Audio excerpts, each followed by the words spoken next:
with 5+ questions to a mile maker. And my guest is today Tyler from SlapDashMinis. How you doing today, man? Not too bad. You ready for the questions? Let me compose myself. Okay, I'm ready. All right. Let's go with number one. Yeah. Number one is, who are you? And please tell us about yourself and your hobby. And also, do you have more than one hobby? Okay, so again, I'm Tyler with SlapDashMinis, which is half commission painting and half making YouTube videos. That's what I've been into lately. I've been in wargaming for a long time, amongst other things. But I got into doing the YouTube things. So currently, that's how people would know me, as Tyler, who's doing the commission painting and the YouTube videos. Well, I hit my YouTube quota for a cat. Yeah, that's Artemis. All right, ready for number two? I'm ready. All right. Number two, what got you into your hobby and how long have you been into it? So in high school, I used to play Magic cards. That was my thing. I didn't play any wargaming at all in high school. I did role playing, and I did Magic cards, things like that. I've always been a huge geek and not ashamed to admit it.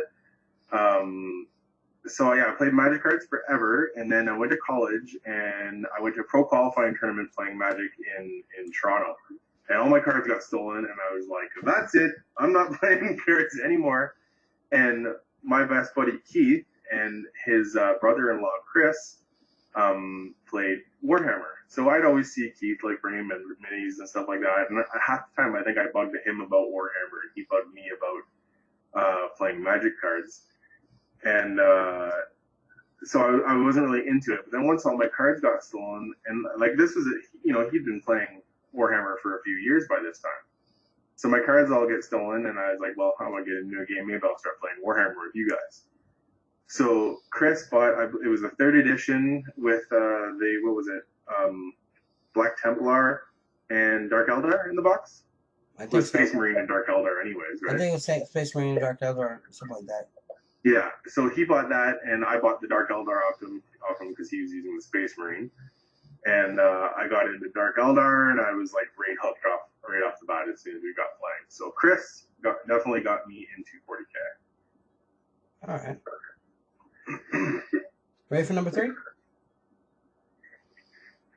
I'm ready.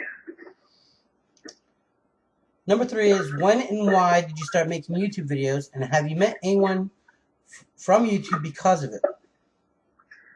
I was thinking about this actually, and I don't remember exactly what got me into making the videos. I know that I remember seeing a long time ago, Les from Awesome Paint Job. He had a picture of the car that he did for like a Mad Max sort of contest. Mm-hmm. You ever see that? Yeah, I think that's the video I got hooked on watching. Yeah, it seems to be one of the ones that a lot of people who were into the YouTube videos saw, right? I don't remember if that was, it was early on anyways, and I think I saw that. Yeah, I was doing some stuff, and then I was hanging out again with Kris, who you're going to hear me say that name a couple times. He's Kris, who works for me wargaming in the vault, and he does a lot of their painting. So he's the one who got me into 40K, and I think he was seeing a lot of the videos and stuff like that, and it didn't really cross my mind that I wanted to make them. But I saw him watching a lot of the videos. So we'd sit down and, have some beers and see some videos and stuff like that online. And then I started seeing a little bit more stuff. I saw Wargamers Consortium do some stuff, and then just some other random YouTube ones that I didn't pay a whole lot of attention to. And then one day, I think I was just sitting around, and then I went to college for broadcast television and video production, and I didn't really do that as a career. And I thought, heck, I think I could probably make some of these videos, and it would be a fun sort of new aspect of the hobby, right? Yeah. So definitely, I think Awesome Paint Job would definitely be the first things that I saw, and then, but I would probably blame Kris for being in that area of getting me into doing the videos. All right. How about the second part of the question? Have you met anyone from YouTube because of it? Oh, sorry. Yeah. I have not. No, I'm stuck way up here in Canada. I haven't done a whole lot of touring. I do think a lot of the YouTube guys are out of the States or England. So I haven't got the chance to meet any of those guys directly, other than Kris, who does the mini wargaming stuff. And well, I guess in that way that I've met the mini wargaming guys, because I went up there to the shop in Welland, who's about 2 hours from where I am. Now I was hanging out with Kris, and I got to be like hi to Matt and Dave when they were just kind of in and out doing their thing. Because like you walk into that store and like everyone's running around and doing videos and doing models and stuff like that. And they're all like head down, really busy trying to get things done. But I guess Kris would be the most the most famous one that I know. All right. Or have met, you know. All right.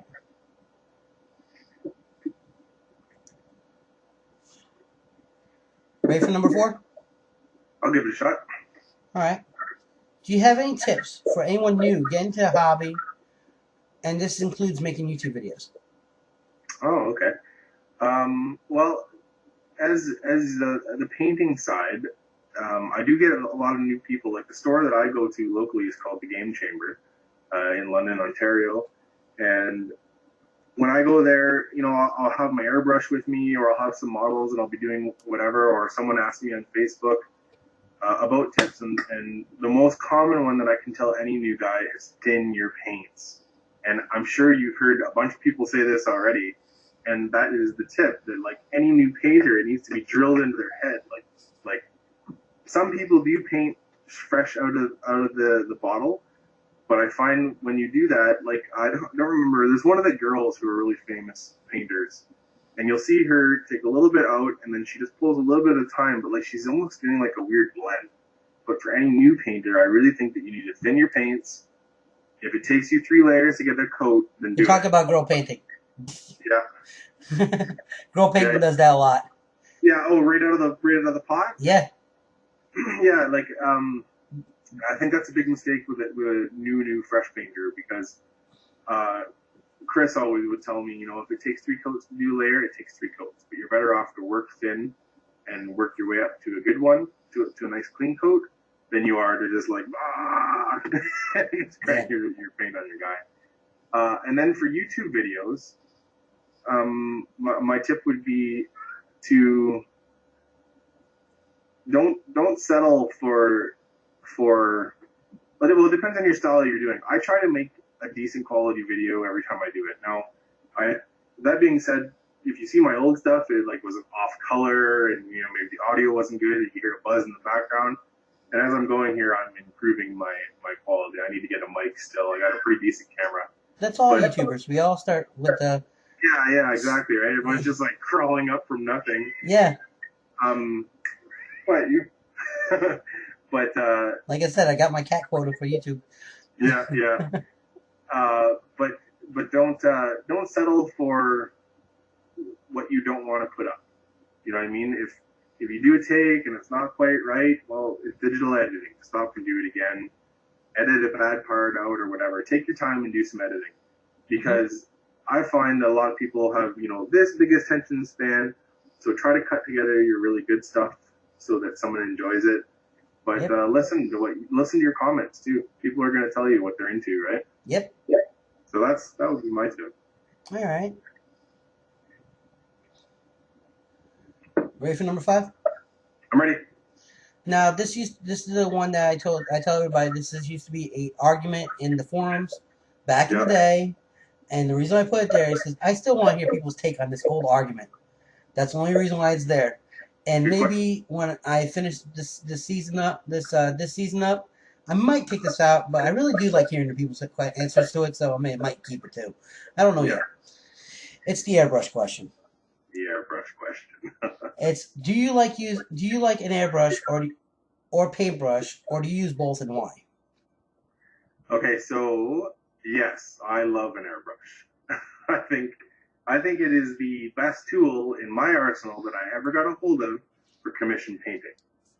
Now, as far as airbrushing goes, like I started off with a standard, you know, $8 GW paintbrush, and that's all I had, like the one paintbrush, and I try to do everything I possibly could. I have a lot of respect for guys who do all paintbrush work. who are cranking out like the really amazing looking minis, or guys who are wet blending and spending like 2 hours on, or 200 hours, I mean, on a mini, right? And they're just making this beautiful, beautiful stuff. Now, for me, I struggle with, personally, I struggle with getting large projects done. You know, I've got like 3,000 points of Dark Elder and 3,000 points of Dark Angel sitting around, still not done of my own projects. So when I get a commission, you know, it's head down, time to get to work and get this stuff done. So the airbrush has been my favorite tool because of the nice, clean base coat you can do over a lot of things. Zenithal highlighting, obviously, a big deal. And that sort of stuff speeds up your process. Now, the downside of that being a tool that I enjoy is that the similarity of which this is a conversation that Kris and I had, the similarity of, you know, you get 30 people painting with an airbrush and then they all put their armies in the same spot. Well, can you tell whose is whose? Because everyone is doing Zenithal highlight, which is very similar. Whereas you get 30 people painting with a paintbrush, and the style shows a lot more of who's using what. But yeah, I got an airbrush. I love it. I'm just getting another Awada pretty soon, hopefully. I don't have any Badger yet. I know Badger is really, you got it, and you like it. It's summer.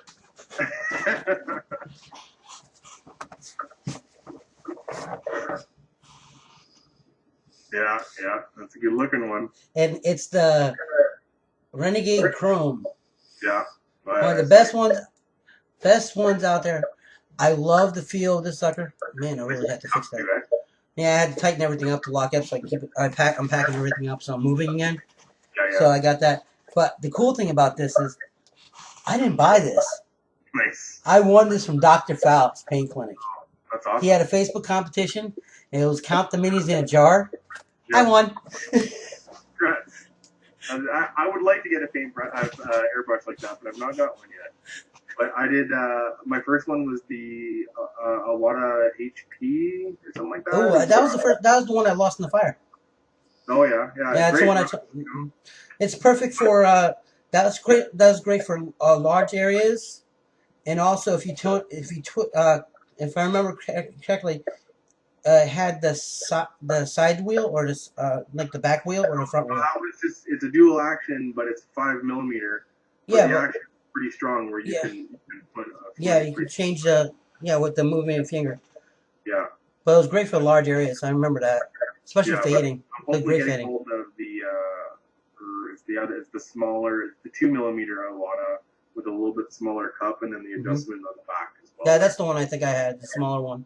And I simply went with Awada because the local places here carry parts for them.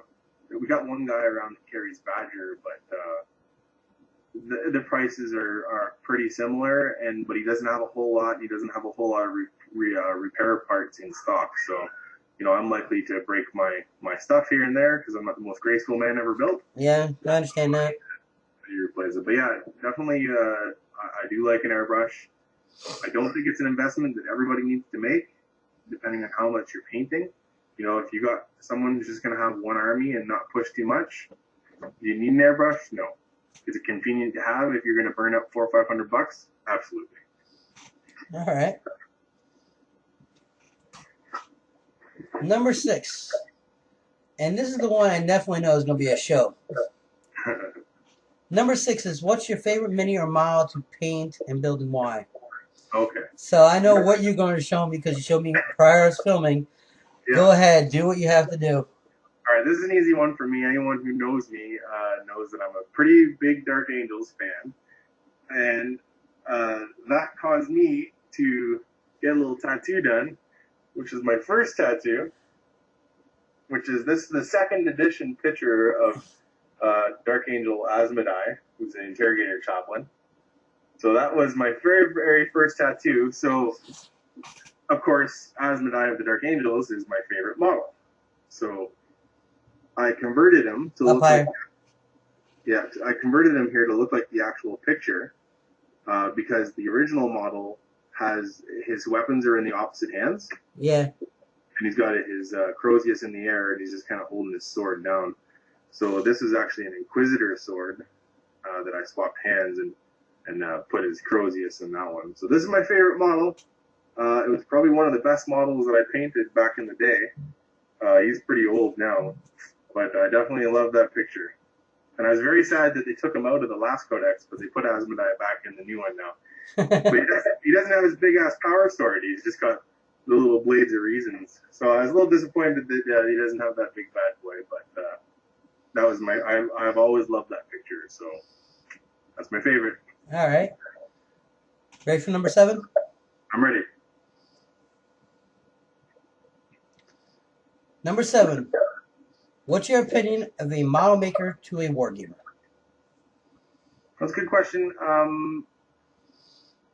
There's definitely a big difference of the two, but a lot of people are combined.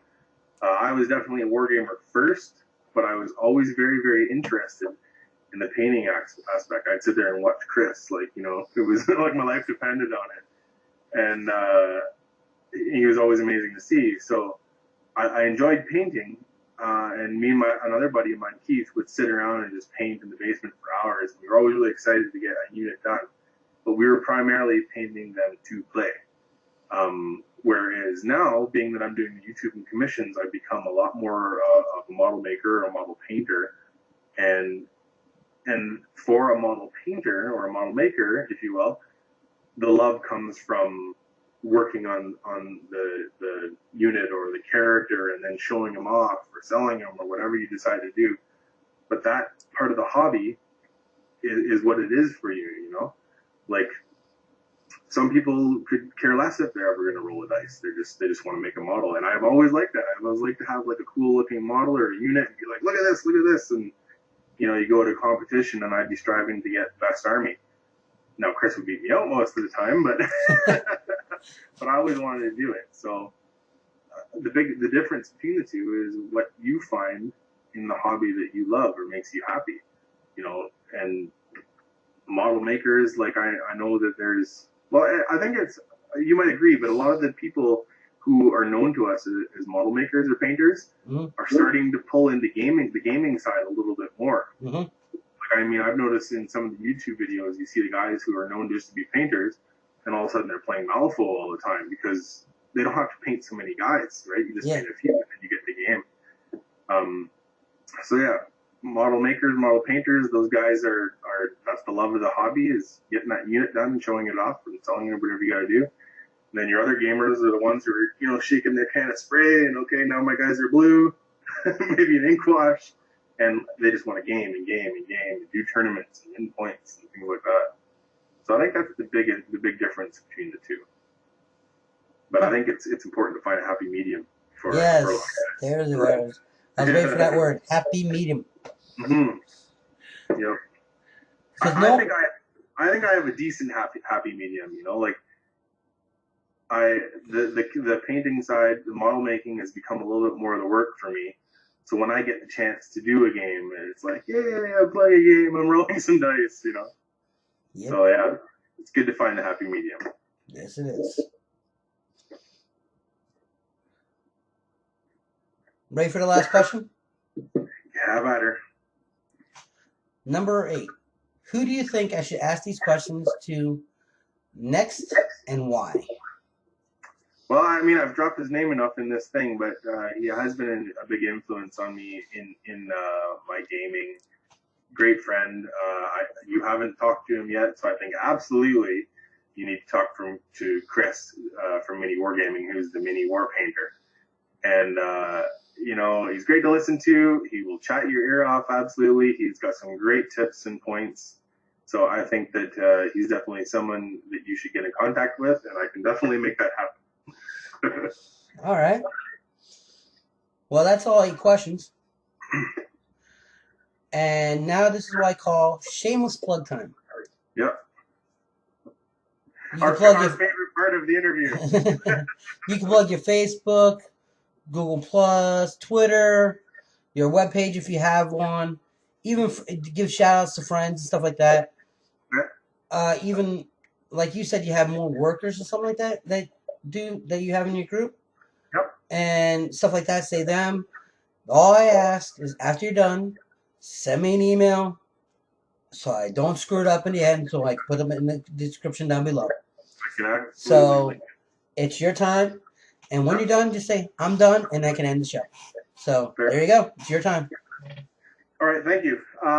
Well, I mean, SlapDashMinis for me, you know, it's not my main source of income or anything like that. I have a full-time job, so it's something that I love to do, and I've surrounded myself with good friends who love to do the same thing.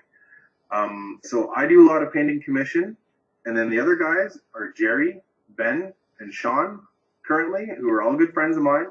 You know, when we hang out and paint, it's at my house or it's at the shop or whatever else. So if you get the chance and they're willing, you should definitely get a hold of my other guys, which I'll put you in contact to.